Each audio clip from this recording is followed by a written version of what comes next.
विधानसभेत मुख्यमंत्र्यांनी निवेदन दिले। यावेळी मुख्यमंत्री देवेंद्र फडणवीस यांनी दादांच्या अपघाताबाबत रोहित पवारांच्या भूमिकेला समर्थन देत घातपात असेल तर कुणालाही सोडणार नाही असा इशारा दिलाय। आकाश पाताळ एक करू, पण या केसमध्ये जर कोणाचा घातपात असेल, कोणाचाही बाप असला तरी त्याला खोदून काढू, सहन नाही करणार। कदाचित तुमच्या तीव्रतेपेक्षा माझी तीव्रता कमी असू शकते, पण इतकी बोथट नाही आहे की अजितदादांच्या केसमध्ये कोणी कॉन्स्पिरसी करेल आणि आम्ही त्याला सोडून देऊ, त्याचा मुर्दाही खणून काढू, एवढं तुम्हाला मी आश्वस्त करतो। महाराष्ट्राची आणि देशाची आणि अजितदादांवर प्रेम करणाऱ्या प्रत्येक व्यक्तीची ही अपेक्षा आहे की याची नीट चौकशी झाली पाहिजे, यातलं सगळं सत्य हे बाहेर आलं पाहिजे आणि याबद्दल कोणाच्याही मनामध्ये शंका नाही। मी या निमित्ताने केवळ एवढंच सांगू इच्छितो की रोहित पवार प्रयत्न करतायत, चांगलं आहे, आमचं सगळ्यांचं त्यांच्या प्रयत्नाला समर्थन आहे। मात्र ही भावना होता कामा नये की इतरांना त्याबद्दल काही घेणं देणं नाही आहे, ही भावना अयोग्य आहे।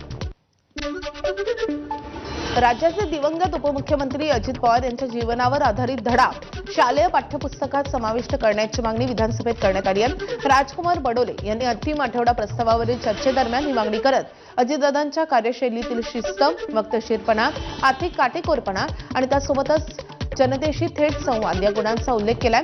बारामती पॅटर्नसह विकासाची दूरदृष्टी विद्यार्थ्यांसाठी प्रेरणादायी ठरू शकते असंही त्यांनी सांगितलंय। उपमुख्यमंत्री आदरणीय अजितदादा यांचं जाणं, अकाली जाणं हे महाराष्ट्रातील जनतेला झालेला प्रचंड मोठा आघात आहे। यामुळे महाराष्ट्राला जी हानी झाली ती भरून काढणं अशक्य आहे। आदरणीय अजितदादांच्या जीवन कार्यावर आधारित पाठ्यपुस्तकातील धडा ठेवण्यात यावा।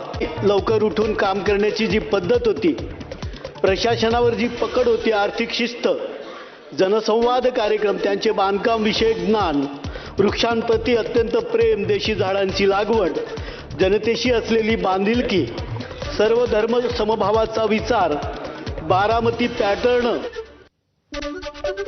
रोहित पवारांनी केलेल्या आरोपांवर राष्ट्रवादीचे प्रदेशाध्यक्ष सुनील तटकरे यांनी पलटवार केलाय। दादांच्या निधनानंतर शरद पवारांच्या राष्ट्रवादीकडूनच विलिनीकरणाच्या चर्चा सुरू झाल्या आणि त्यामुळे पक्ष हायजॅक करण्याचा त्यांचाच मनसुबा असल्याचा आरोप सुनील तटकरे यांनी केलाय। दरम्यान सुनील तटकरे आणि प्रफुल्ल पटेलांवर पक्षावर डोळा असल्याचा आरोप रोहित पवार